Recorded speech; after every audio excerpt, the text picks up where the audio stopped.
Come for the bread, stay for the politics. I'm Ben Walsh, and this is Let Me Bread. This week on Let Me Bread, we are making a fluffy white loaf, courtesy of mangshi.com. So let's get started. This recipe is going to be a little different than our usual recipes because we're going to be making it all over the stove top. We're only going to use heat for a little bit of time, but we will still need the residual heat from the pot to keep our dough warm so that it rises appropriately. So let's get started.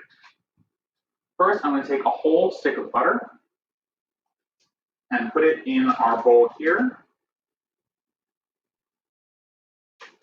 And we're just going to put this in until it melts. Save the wrapper, by the way. If you're making this in a loaf tin, the wrapper is a great way to grease your bowl, more or less without having to use any butter. All right, so we're going to heat this on medium heat. We're just going to use a whisk just to move it around, make sure it melts.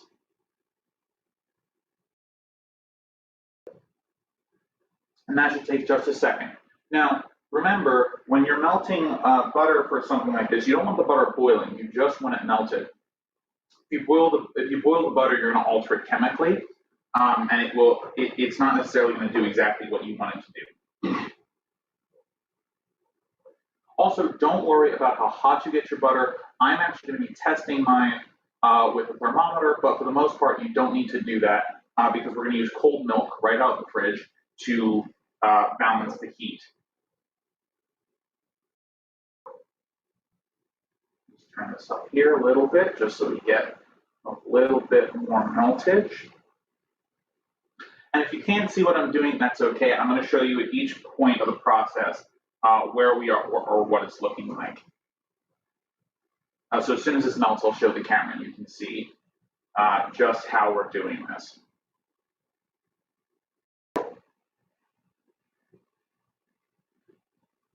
All right, so we're about halfway melted here. We're going to take another minute or two to do this. While you're doing this, if you want to, you might want to get your milk out of the fridge. Might be a good time to do that. It'll still stay cold for the moment or two that you're going to have it out. So while this is melting, I'm going to do that. But once again, you just want to make sure you're not boiling your butter. So do keep one eye on it and make sure that no matter what happens, the butter doesn't get to where it's bubbling and boiling.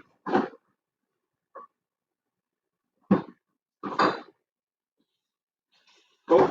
So, all right, so you heard my butter start to make a little bit of a sputtering sound. That means that it's too hot. So I just went and turned it down to low real quick. All right, and we are done. So your butter mixture should look a little bit like this. Still nice and yellow and no browning bits in it.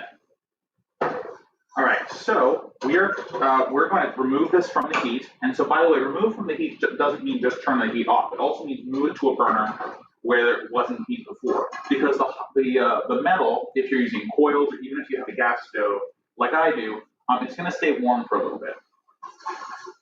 All right, so next we're going to add our milk and our sugar. So I have a cup and a half of milk here. Just pour this in. Get rid of that. And we're going to stir those till just combined, and then we're going to add our sugar. We have a quarter cup of sugar here.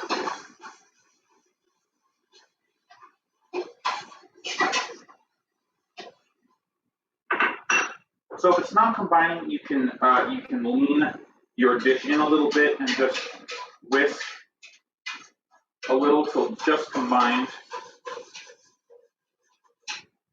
All right, so mine's combined now. We're going to add our sugar. This quarter cup of sugar, we're going to make sure we stir it in until it's dissolved, okay? So just sprinkle it on top. Put that to the side, and then just stir in. This is going to be the food for our yeast. So make sure you get it nice and mixed in and dissolved here. All right, so you can see now that everything's dissolved. There's no more sugar kind of sticking on the bottom. If you're concerned about the temperature, give a little touch on the side. If it feels cool, just warm it up just a little tiny bit. Again, you don't want anything close to bubble. So I'm going to test mine. Let's see how warm we are here. All right, so we're sitting at about 77 degrees. So this is a little cool for yeast. So what we're gonna do, we're just gonna move it back to our heated burner just a little bit. We're gonna turn it on low, very, very low. And we're just gonna stir it for a minute or two until we have that heat we want. Remember, we're still looking for about 100 degrees. Typically between 100 and 110.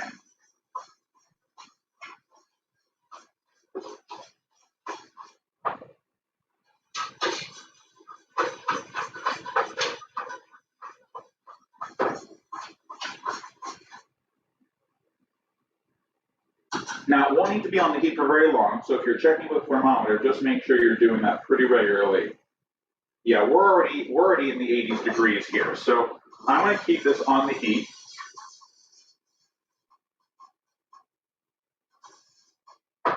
But you should just be aware that you don't want it too hot.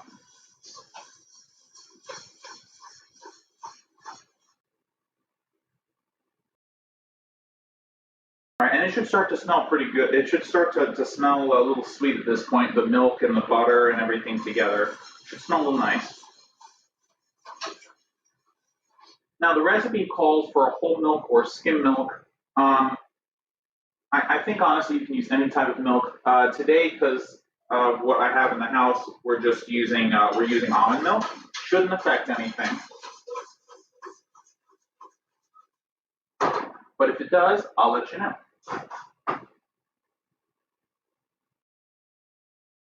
All right, we're getting up there, 85. So we're gonna turn this heat up a little tiny bit, see if we can't move this process a little faster. Again, just like for any liquid that we're gonna put yeast in, always, if you don't have a thermometer, use the pinky test. If you put your pinky in and it feels nice enough that you wanna take a bath in it, that's about the right temperature. You don't wanna go any hotter than that.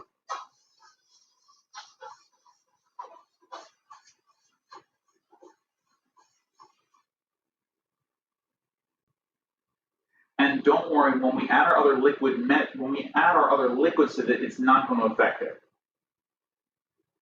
One more thing I want to mention about this recipe is that it's not a regular white bread recipe. This is what's called an enriched white bread recipe. And the reason it's called enriched is because the ingredients aren't just the usual four: flour, salt, sugar, and water. This recipe obviously includes butter, it includes eggs, and that's what makes it an enriched dough. If you were using honey as your sweetener, that would be another way to enrich it. Some people enrich their doughs with buttermilk. We'll make a buttermilk white loaf at some point in the future. But for now, just know that this is a type of an enriched white loaf. All right, your consistency shouldn't change. We are just going to take its temperature one more time, just see how we're doing here. All right, and we are at just under 100 degrees. So I'm going to take this off the heat. I think this is probably done. All right. So now we have it at about 100 degrees. We are going to add our yeast mixture. We're going to add our yeast, and you're just going to sprinkle this on top.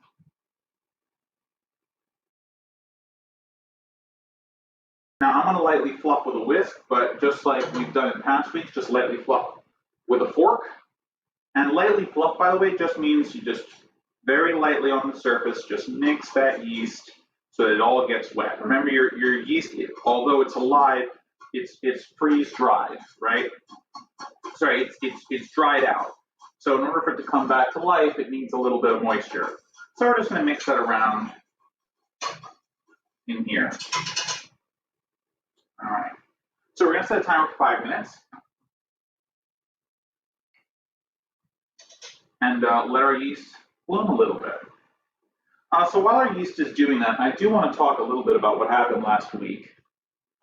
So apologies about that. I'm working with the streaming service, so maybe most of you probably noticed I use an app called Melon or Melon app or whatever you want to call it in order to do these streams on YouTube and Facebook. And for some reason, it just didn't send my image or any of my audio or even the whiteboard to the video, unfortunately. So it didn't broadcast. So not only was it unreviewable, you actually couldn't watch it at the time. It just looked like our usual background, the let them eat bread background the entire time, which admittedly is very disappointing, but it is what it is. So I took that episode down. You'll see it's no longer on the channel. It's a shame. It did make a lovely white bread. We will do that white bread recipe again sometime to make up for that episode, so you can see how I made it. Maybe next time I'll just make it free form as opposed to making a loaf tin. But either way, I contacted support there, and they were pretty helpful, although they didn't really know what was going on. So we ran some tests a couple days after the show aired to see if we could, figure out what was going on. But unfortunately, we were not able to do that. When we ran the test, everything ran just fine, which is a little disappointing, honestly, because the hope really is that you can run the test and replicate the problem, but we weren't able to do that. So for now, we'll just kind of have to see if this episode goes through.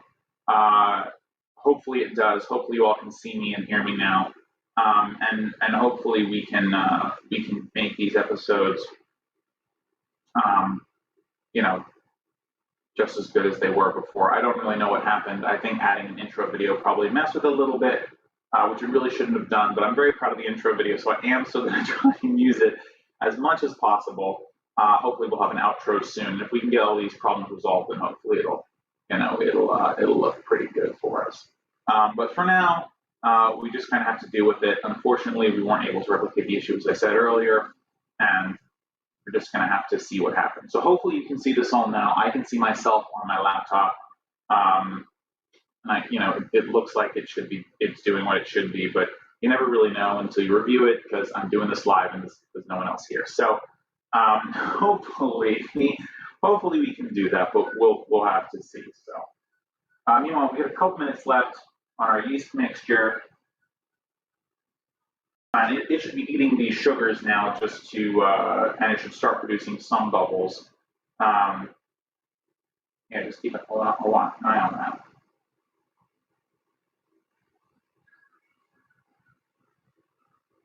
And actually, you should be able to see. So if you swirl yours around, yeast is going to kind of be everywhere, but you can see the yeast kind of doing its thing. You'll see little bubbles popping around the outside. Where the yeast kind of pushing away as it creates carbon dioxide bubbles from eating the sugars. So that's a good sign. Our yeast is in fact alive. We'll see how much it blooms. I've never done a bread recipe in a pot like this before. Pot's still pretty cool, but our yeast is alive, it is active, so we'll just have to keep an eye on that. We've got a couple minutes left. I may let it go for another few minutes. Oh, one more thing. About today's show, it's going to be a little weird. We are going to take a quick pause, probably like a 5-minute pause right in the middle of the show, when we start to move things back to when I need to take it out of this bowl and knead it on a board. As you can see, my usual board is not here. So we are going to be taking a quick pause so I can move the camera. So I can move the camera and make sure that everything is facing the right way, so you can see me actually knead the dough, and it's a very, very short knead, but more or less you can see me shape the dough and divide the dough up, because we're when that's ready. Also, this recipe calls for 2 hours of rising. I'm not going to do 2 hours of political commentary today. I'm just going to do about an hour. Might stretch it to an hour and a half. But there's a really good chance that it just that it's done by then. I'm in a very warm space right now, so we'll just have to see how that goes.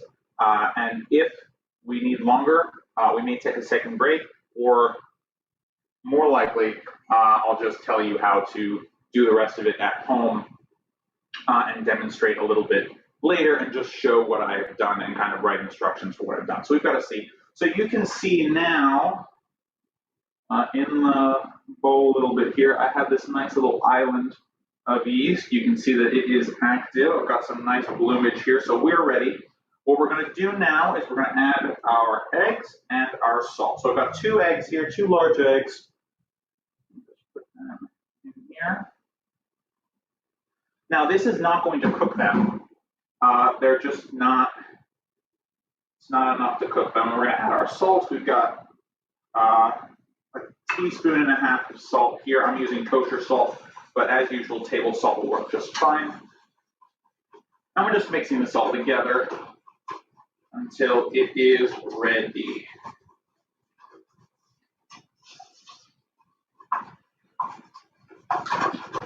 You want to make sure that your eggs are fully whisked in, so you don't have like little bits of egg in your bread.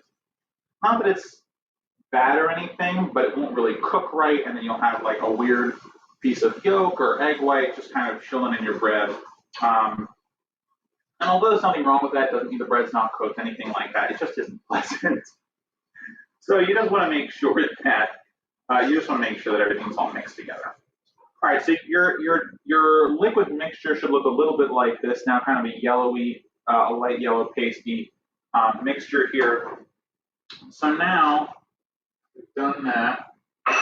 We are going to add, that was a little loud, sorry about that. We're gonna add our flour. We've got 4 cups of flour here, and we're just gonna mix it all in. I'm gonna swap my whisk out for a wooden spoon. So let me just add this in here. Now you might need a little bit more flour for this, you might need a little less flour for this. I'm putting the 4 cups in right away, but you don't have to.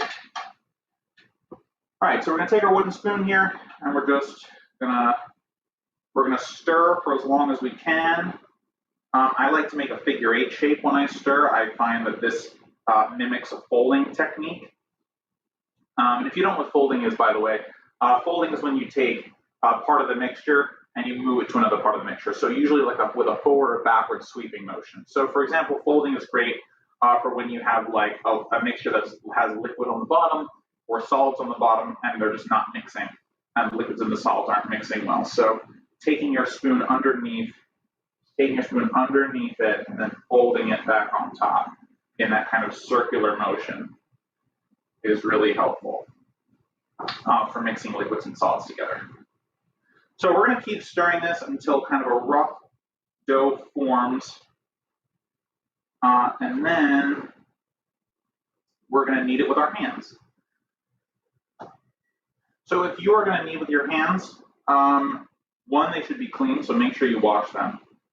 Mine are clean. I've washed them.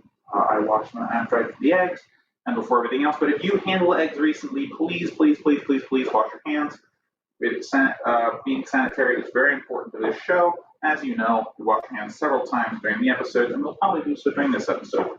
All right, but not right now. So, because my hands are clean. All right, so our dough is really starting to come together. You can see it's kind of one singular mass. It looks a little wet and shaggy. It's all right. If you're worried, add a little bit more flour. We're actually not going to add a little bit more flour just yet. What we are going to do is twofold. One, I'm going to lightly flour my work surface real quick, which is behind me. And two, I'm going to coat my hands in flour, and I'm going to start kneading this. So first of all, I'm going to take all the dough off of the spoon, because we really don't want it there. And we're just going to start mixing around. And if we need little bits of flour after that, we can do that. Again, we want our ball to be mostly a very slightly tacky and nice and soft. So let's do that.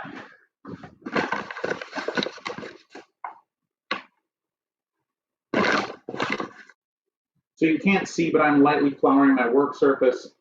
On the other side, you'll see it when I move the camera. And then I'm going to pour probably about a tablespoon of flour in my hands, about this much. And we're just going to do our hands in it. I'm going to use our floured hands to remove this. And if you need more flour for your hands, which you might, that's okay. Just take a little bit more flour. All right, so we cleaned our spoon off, hands covered in flour. Maybe not enough flour, that's all right. So now we're just going to take our hand, on one of our floured hands, we're just going to move it. We're just going to move it around. You want to get everything together, and you want to do a kneading motion. Now the kneading motion here is going to be a little limited, obviously. So the best way to do this is to scoop underneath and fold it in on itself like that. Very similar to the slat method, but we're actually not doing the slat method here. So scoop around and down, scoop around and down. And you want to get as much of it off the bottom as possible, off the sides as possible. That'll allow it to come together in a nice shape. Now this dough is pretty wet, so if you want to add a little bit of flour to it to give it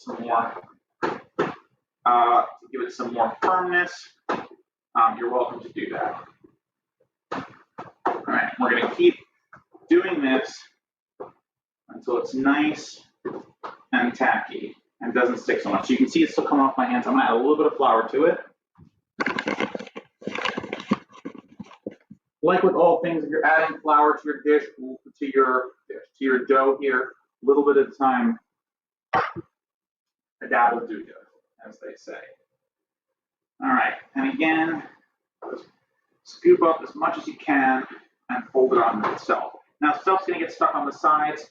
To the extent possible, use your fingers to grab that, or use the dough, right? If the dough is really in a place where it can start to take stuff off the sides, definitely do that. All right.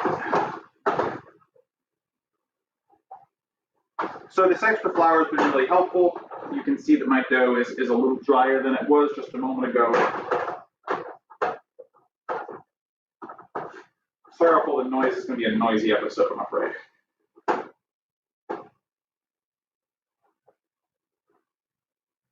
Again, just as much as possible, pick it up, fold it up over itself. So the fact that it's not sticking to the bottom anymore is actually a really good sign that we're getting somewhere. Oh, it's still sticking a little bit. That's all right. All right, but you can see actually now it's not sticking to my hands as much, so we are making progress. Again, over and down, pull it on itself as much as possible, over and down. Separating, not so good, that's all right.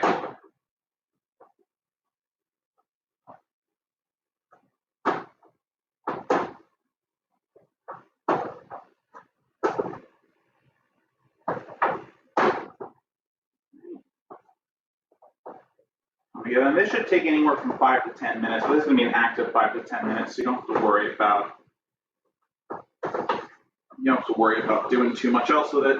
Just do your lift and fold here. All right, I'm going to add a little bit more flour to mine. Again, only add a little at a time. I know this looks like a lot, but it's not. Probably like 2 tablespoons. And then, again, up and over, right? You're folding in. The purpose of adding extra flour is to help it get a better kind of drier consistency. And also so that it has the ability to kind of latch on to some of the other dough that's stuck around.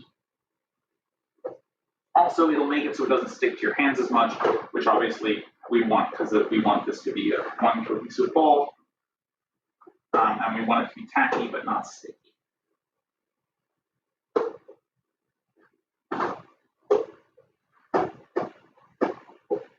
All right, so in total, I'll probably add just about a 1/4 cup of flour extra, and that's looking like it's all I'm going to need, because you can see now this is one mass of dough. There's still a little bit of dough in the bottom of my container that I'm going to try and work in. I suggest you do the same. You really don't want to waste any of this to the extent you can help that.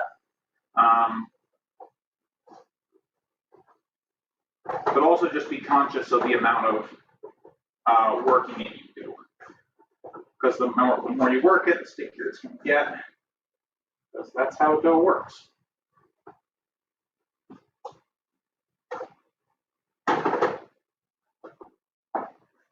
So now if you have the space in your pot, and I'm using a pretty wide-ended pot, so you should be able to take your dough and actually do like a regular kneading motion of hold to the side and fold in. And you should be able to start to get some of this dough off the side and bottom of your pot. If you need to switch hands, feel free to do that. And remember, use your fingers to get as much dough off the sides as possible and work it into your dough.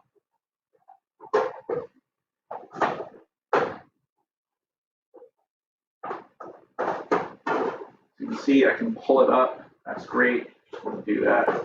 And then fold it over. And actually, because you're working with a pot, you can move. You want to rotate it 90 degrees each time. It's going to be really easy to do that.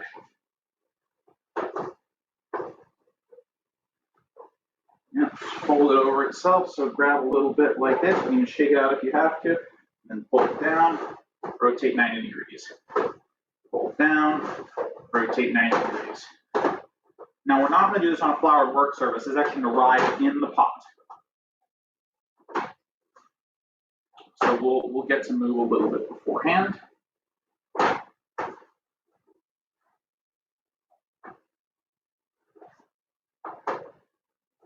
Right, it's getting to the point where I probably need 2 hands to work it, which is fine. Fold one side down, fold the other. So this dough is still really nice and soft. And I can still work it with one hand. It's just easier to work with 2. So let's grab and fold and rotate. Grab, fold, and rotate. That is our mantra for the next few minutes. But you can see, so we're getting to tacky. We're very, very close. So if I put my hand on it like this, I can leave it on for as long as I want it. Let's take 30 seconds, over count 30. 1, 2, 3, 4, 5, 6, 7, 8, 9, 10, 11, 12, 13, 14, 15, 16, 17, 18, 19, 20, 21, 22, 23, 24, 25, 26, 27, 28, 29, 30. When I take it off, it's still, my hand comes right off. So this is where we want it. At this point, if you're curious about its internal temperature, you want to know, is it 80 degrees inside? Camera so you can see, we're at 80 degrees. So this is going to rise now in here. I'm going to set a timer for an hour, and then we're going to take a 5-minute break. Let's look at our bread. Oh, we are doing, wow, this bread is gorgeous. So take a look. We have risen at least twice. Wonderful. I'm going to put this right here. And we're going to bring forth, turn timer off. We're going to, so I have a loaf tin here. I'm also going to put some bread on our other tray there. But for now, I hope you save your butter wrapper. We are going to oil this down real quick. Use the residual butter on the sheet to create a little butter line.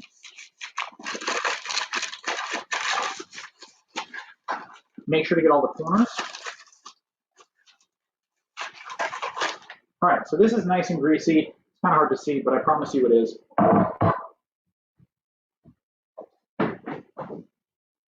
All right, so now we're gonna wash our hands because we've been touching a lot of things. And then we are going to take this out, divide it in half, and shape our bread. So I'll be right back.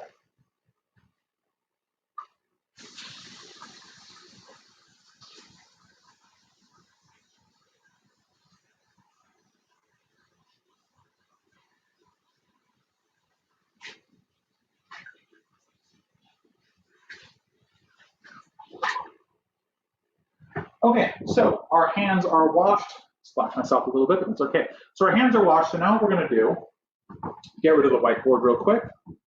All right, I'm back. You can see me, hopefully. All right.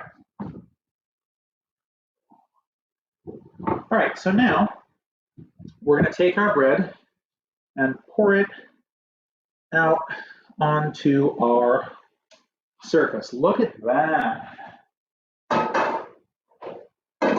That is a beautiful loaf. So what we're going to do is we're just going to knead this into a ball real quick.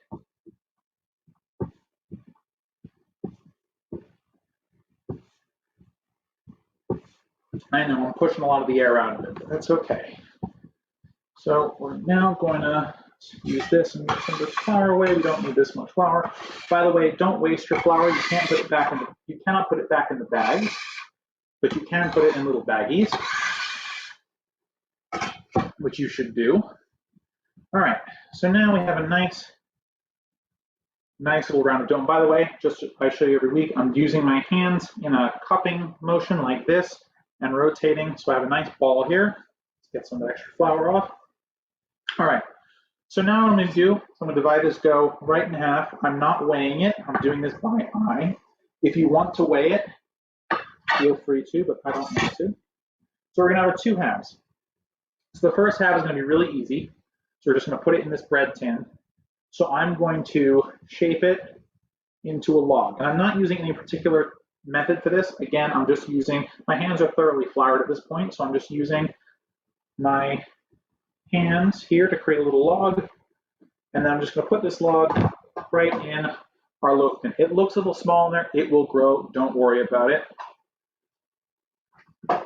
Now the second one's going to be a little harder. So I'm actually going to take some flour here, some spare flour here, and we're going to push this out into a large circle. So using your knuckles, push this out into a circle. Because we're going to make what's called a batard with this. So use your hands. We just want this to be a large circle and pretty flat, because we're going to be rolling this up to help it keep its shape. So just move this around. All right, flip it over. All right, so it's not perfectly round. That's fine. Not really the end of the world. It will do the job. Stretch it out a little bit if you can. If not, no worries. Okay, so now what we're going to do, now that we have our bread in more or less a circle, rectangle thingy. All right, so it's way more of a rectangle than a circle. That's okay. Let's try and make it a circle. All right, so we're going to take one end, fold it over. Okay, we're going to take the second end and fold it over. And then we're going to take this end here and we're going to roll it up nice and tight, like a burrito. Okay, so this will rise now. So these two are going to rise. We're going to put this on our tray, and this is actually going to stay in this shape. Okay. Let's bring our tray over. All right. So this is going to rise on our tray, and it should rise up instead of out because it's rolled pretty tightly. If you're concerned about it, re-roll it. Do not try and roll it once it's risen. Okay. Don't do that. It's not going to work. It's not going to work out. So the last thing we're going to do this episode is we're going to cover these up and let them rest. So I'm going to get some plastic wrap to put these over, and I'm going to put our towel over them.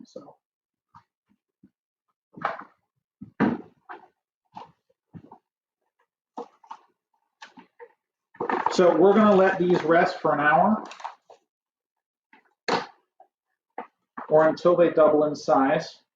So what that means, of course, is you're gonna let them.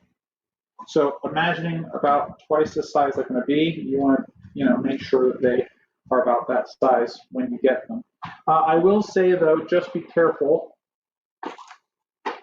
to not let it proof too much. If it doesn't, if it's not as big as you want it to be, but it has doubled in size anyway, that's fine. Just leave it. It will rise additionally in the oven, remember, when we kill off the yeast. But for now, this rising is being done by the yeast. And the reason we're covering it in plastic, by the way, is to keep the moisture in. Because if it dries out, it's not going to rise. All right?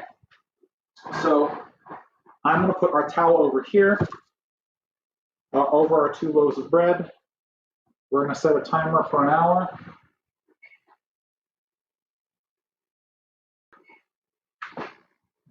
And that is what we're going to call it. So what's going to happen now? Is here's what you're going to do. Okay, we're going to let these sit for 1 hour, and once we do that, they're going to be ready to cook. So we're going to set our ovens to 350 degrees, and we are going to let these cook in the oven for about 25 to 30 minutes on the middle rack until light brown. If you cook them both at the same time, about halfway through you want to switch their positions just to make sure that they're getting even heat on both sides. If you want a cragglier crust, if you want a harder crust, make sure you paint your bread with water beforehand. If you want a little bit of a softer crust, you can paint it with milk. And if you want a nice brown crust, like we usually get in our challah recipe, you can take an egg and put it on top. I am going to, because this is supposed to be a fluffy recipe, I am going to use milk. I'm going to paint our bread with milk, and then in a few hours I will upload the picture. Once again, I am sorry about the long period of time where I was talking at you on mute. I will fix that, and I'll go through and do more topics next week. Thank you so much for your patience. I really appreciate it. I will see you next week, and we'll bake bread together. Take care, everyone.